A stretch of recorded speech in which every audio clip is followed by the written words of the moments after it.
Es un placer recibir aquí en BTV Noticias a Eduardo Lust. Es diputado, tiene un nuevo partido, se presentó ante las elecciones internas, un partido de tono constitucional y ambientalista, lo refleja su propio nombre. Y vamos a querer dedicarle parte a eso, pero claro, es tan dinámica la coyuntura, la vorágine, la dinámica política que no podemos escapar del tema. Gracias por venir primero. No, muchas gracias por la invitación, un gusto. Usted puso en su red social, yo me atreví a decir que si no fue el primer legislador, fue de los primeros seguro. El escándalo de corrupción, dijo usted, en la Intendencia de Artigas por parte del exintendente Pablo Caram, implica que se le suspende la ciudadanía, artículo 80 de la Constitución, y queda inhabilitado. Además, la Intendencia de Artigas debería iniciar juicio civil contra Caram por los daños. Sí. Ahí tenemos el mensaje que usted colocó. El juicio civil, ¿es contra el intendente o contra Rodolfo Caram? Porque dice Caram y como hay dos Caram involucrados en esta situación, Sí. uno se lo pregunta. Ahí debería, por esto yo podría iniciar, no debería. Es un cambio. Claro, sí. La Constitución establece en el artículo 25 que cuando un funcionario público actúa con dolo o culpa y le causa un daño a la administración y hay que reparar a un tercero por el daño que esa persona causa, se puede ir contra el funcionario. Es aquel artículo que en campaña tantas veces se mencionó de Sendic. Exactamente. Por ejemplo, en la calle Pou hizo campaña diciendo hay que aplicarle el artículo 25 a Sendic. 25, claro. Y haciendo un símil con ese artículo, la Intendencia podría decir, bueno, el intendente no actuó con dolo, que es grave, actuó con culpa, porque reconoció el delito, que es menor que el dolo. Pero al actuar con culpa, la Intendencia de Artigas podría decir, bueno, entonces nosotros vamos contra la figura del intendente a reclamarle lo que se pagó indebidamente, que fue un perjuicio para la Intendencia. Eso lo podría hacer. El exintendente Caram, en su carta, dice que él, por acciones de terceros, se ve manchado en su honor. Y dice, yo reconocí que no denuncié, es una corríjame usted, sí, el especialista, sí, por eso claro. lo convocamos, es una obligación del funcionario público ante una irregularidad denunciarlo ante la justicia. Claro. Y él dice, yo, es verdad, no lo denuncié, pero hasta ahí llega mi culpa. Desde el punto de vista legal, ¿esto es estrictamente así? Porque usted ya está hablando de otra cosa, habla de una culpa que perjudica a la administración en el pago de... Claro, por eso digo, él no actúa con dolo, que el dolo es la conducta con la intención manifiesta de causar un daño. Ese sería el dolo. La culpa es el actuar en forma negligente o displicente y por ese accionar permitir que se cause un daño, en este caso al patrimonio del gobierno departamental. Para usted hay culpa y no hay dolo. Para mí hay culpa, y cuando hay culpa y además reconocida, porque en el convenio con la Fiscalía él asume la culpa, la Intendencia podría decir, bueno, acá hay un caso muy reciente de una funcionaria del Banco de la República, hace 2 meses, que el Poder Judicial la condenó a indemnizar al Banco de la República por una gestión en la cual ella actuó con culpa en beneficio de un cliente que perdió el banco $100.000. Entonces el banco la demandó a ella por los $100.000. A la funcionaria, y le ganó el juicio, el Poder Judicial le dio la razón. Un caso curioso, pero puede ser el inicio de una tendencia a que los organismos Para que la públicos... gente se ubique, es el caso que involucra, o que por lo menos se mencionó, el préstamo que había tomado el presidente Peñarol. Exacto, el presidente Peñarol. Ese. Pero es un tema discutible. Lo otro no, la suspensión para no. usted el fallo ese es llamativo, Sí. En este es evidentemente claro. Sí. Charles Carrera, le voy a compartir un mensaje que también puso en Twitter. Pablo Caram y Valentina Dos Santos están inhabilitados para ejercer cargo público mientras dure su condena. En el caso de Caram, ya sabemos, son 14 meses.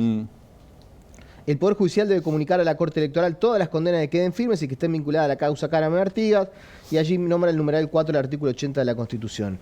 ¿Coincide que Valentina Dos Santos no podría asumir como intendente de Artigas?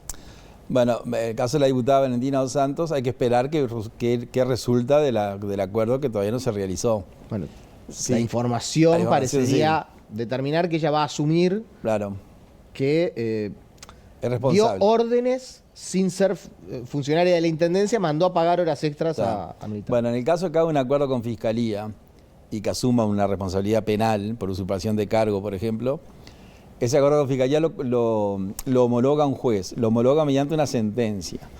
Entonces, al haber sentencia, opera el inciso 4 del artículo 80, que establece que el artículo tiene 9 causales de suspensión de la ciudadanía. por 9 razones una persona se le suspende. Una de ellas es el 4, que dice que la persona condenada se le suspende la ciudadanía, no importa si es por un día, un mes o 2 meses. Y un requisito para ejercer cualquier cargo público es la ciudadanía en ejercicio. Porque el juez penal puede hacer 2 cosas. El juez penal puede condenar a una persona e inhabilitarlo para cargos públicos. Entonces ahí la persona sigue siendo ciudadano en ese aspecto. No fue lo que pasó en el caso de Pablo Caram. No, pasó con los otros. Pasó con Rodolfo Caram y con su señora. Exacto, los condenó y los inhabilitó. Ahora, en el caso que él condene sin inhabilitar, tiene que comunicarle a la Corte Electoral que hay igual por una rapiña, un hurto, una violencia de género, siempre que hay una condena, comunican a la Corte Electoral. Y la Corte Electoral, en virtud del inciso 4, le suspende la ciudadanía. Al estar la ciudadanía suspendida, él no puede ejercer ningún cargo público, ni siquiera podría votar, porque va a ir al circuito y va a parecer que tiene la credencial suspendida. Entonces no puede seguir como intendente, automáticamente pierde el cargo, y la diputada Valentina, colega nuestra de la Cámara, no podría asumir porque le falta un requisito esencial. Pero ella ya renunció a la Cámara. Sí, ella renunció a la Cámara. No podría asumir a la intendencia. No podría asumir a la intendencia, pues tendría la ciudadanía suspendida igual. ¿Y tampoco podría ir a votar? Y no podría ir a votar, porque al suspenderle la ciudadanía, la Corte en el padrón que va a dejar en cada mesa va a decir que ese ciudadano tiene la credencial suspendida. Por lo cual tampoco podría estar en una lista de diputados en el próximo periodo, por ejemplo. No puede estar en la lista de diputados porque para ser candidato a diputado tiene que tener la ciudadanía vigente. Es más, el tema de la ciudadanía es interesante porque el ministro Lorenzo, le cuento un caso que es clarito.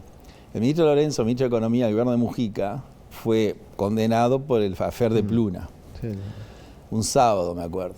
Él, como los ministros tienen ciertos fueros, es un tema que no interesa, pero él renunció un viernes y compareció el sábado al Poder Judicial. El Poder Judicial, el año siguiente, él se presenta a las elecciones como candidato a diputado y sale diputado electo. Después tuvo una actitud muy reconocible que nunca asumió la banca. Cuando sale diputado hubo cierto revuelo jurídico porque dijeron, pero ¿cómo puede ser diputado si debería tener la ciudadanía suspendida? Entonces el juez de la causa del ministro Lorenzo expresó que como era un hecho notorio que Lorenzo había sido suspendido, él no había comunicado a la Corte Electoral. A raíz de eso la Suprema Corte de Justicia sacó una circular, una acordada, en el cual le ordena a todos los jueces de la República que cuando condenen a una persona le comuniquen a la Corte Electoral. Y la Corte Electoral lo que tiene que hacer es suspenderle a la ciudadanía. Acá no hay duda. Desde el punto de vista judicial, jurídico, técnico, ¿no? Ahí va, jurídico. Yo no tengo nada contra el intendente clarísimo. ni contra Valentina, al contrario. Desde el punto de vista político, ¿cómo definimos esta situación? Y bueno, el punto de vista político es una persona con un cargo político al cual llegó por el voto popular electo, que quedó involucrado, como dice él, por culpa, sin dolo, pero por su accionar, digamos, en un caso de corrupción. Ese caso de corrupción le tiene como consecuencia que él es condenado por la justicia penal porque él asume la culpa. Entonces, políticamente lo que corresponde es que se retire de la actividad política porque estaría perjudicando a su partido si continuara en la actividad, porque es una persona importante. Además tuvo muchos votos en las internas. El Partido Nacional sacó 13.000 votos y la lista de él sacó 10.000, o sea que es el gran caudillo del Partido Nacional. Desde el punto de vista político creo que le causaría un daño al Partido Nacional y le daría argumentos a los otros partidos para hablar de un tema que lo solucionan en forma muy sencilla. Me consta que a usted le gusta mucho la poesía y la literatura. Sí, mucho. ¿Encuentra algo que resuma un escenario de estas características? ¿En una poesía? Sí. Bueno, tendría que pensar si un caso parecido a este. Y siempre va a haber una poesía que hay un pasaje de La vida es sueño, de Calderón de la Barca, el poema filosófico más leído. Y yo creo que la obra de idioma español más leída después del Quijote, que una parte dice, sueña el rey que es rey y vive con ese engaño mandando, disponiendo y gobernando, y el aplauso que recibe prestado en el viento escribe y en cenizas lo convierte. Si usted le hace una traducción política, eso que yo la he hecho, no para este caso, para otro, es que sueña el rey que es rey y vive. O sea, la persona que está gobernando cree que gobierna, pero en realidad gobierna, en la época de Calderón, el aplauso que recibe, que serían los votos hoy, el apoyo que recibe, es prestado, porque hoy usted lo vota, mañana lo vota. En ceniza se convierte si usted tiene una mala acción o traiciona a su elector, que en la historia de Segismundo, que es el personaje de la poesía, es lo que sucede con el rey. Entonces podríamos pararla por ahí. La verdad que cae como anillo. Sí, podría ser. Cae como anillo al dedo. No quiero dejar de abordar otros temas. Usted tiene un partido insisto, con fuerte impronta constitucional y ambientalista, lo dice en su nombre. Y el gobierno el Estado, llamémosle, está en un litigio por el tema Arasatí. Hubo un fallo del juez Recarey, el Poder Ejecutivo prepara la respuesta. Me interesa saber su posición al respecto. La posición nosotros la dimos en virtud de la comparecencia de los ministros y OCE en la Cámara.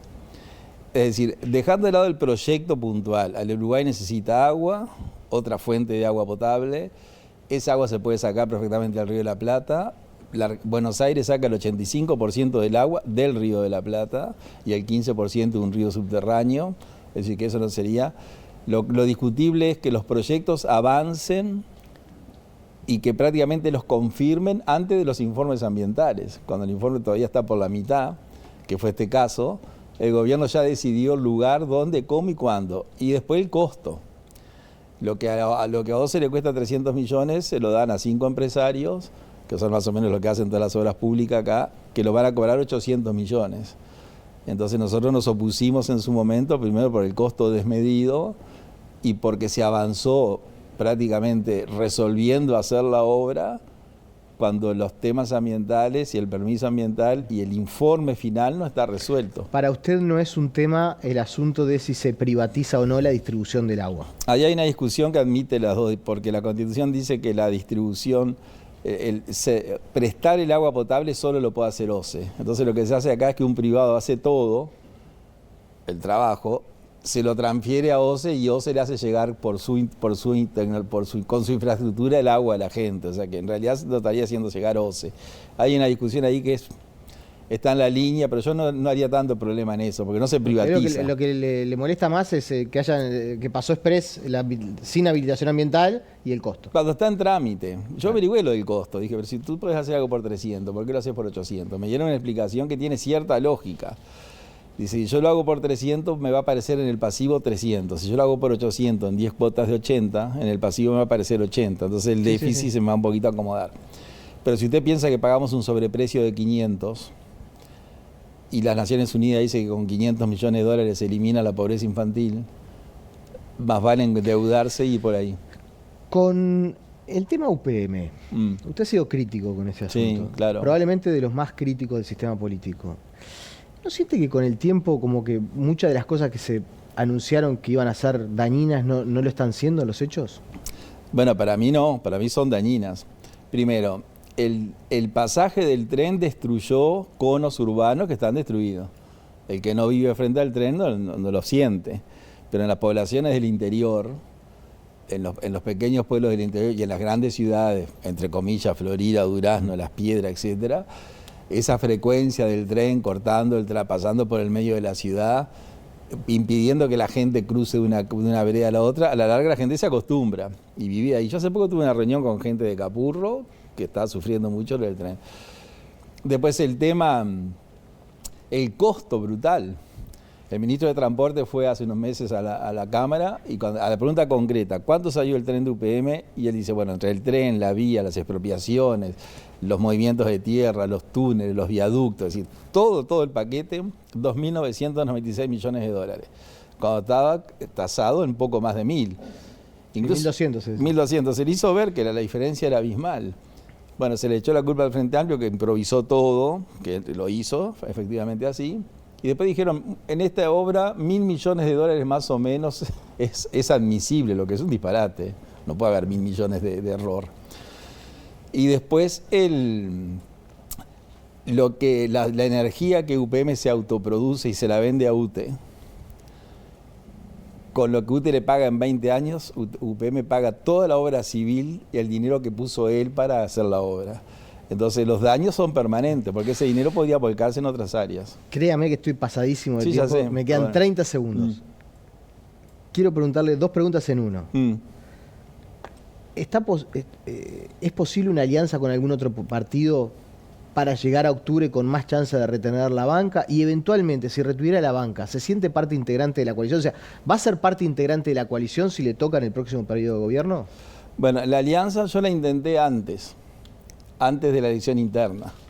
Y sí, consulté a otros partidos pequeños como el nuestro y no se pudo lograr. Y lo que respecta a la coalición, bueno, la coalición, acá hay 2 coaliciones. Una del Frente Amplio, que es consolidada, que ya es un partido prácticamente, y después la nueva coalición republicana. De esos 2 platos que yo siempre digo que tiene el restaurante, la democracia uruguaya es un restaurante con 2 platos, muy austera. Yo simpatizo con la coalición republicana que está actualmente por un tema filosófico. Creo que es mejor que la otra. Por lo tanto, nosotros apoyaríamos a la futura coalición, pero desde el legislativo. No integraríamos el ejecutivo, porque usted cuando está en el ejecutivo queda atado, porque usted es el gobierno. Entonces, al estar en el gobierno, se le cierran puertas. Le agradecemos y seguramente lo volveremos a convocar. Me quedó para hablar en todas estas cosas, la interna de Cabildo Abierto, si se arrepiente de haberse ido. Hay tanto para conversar, pero bueno, nunca se dijo. El tiempo tirano en televisión. Pero sí, quedan temas para seguir conversando, lo más importante. Le agradecemos por su presencia. Hacemos la pausa y seguimos con mucho más aquí en BTV Noticias.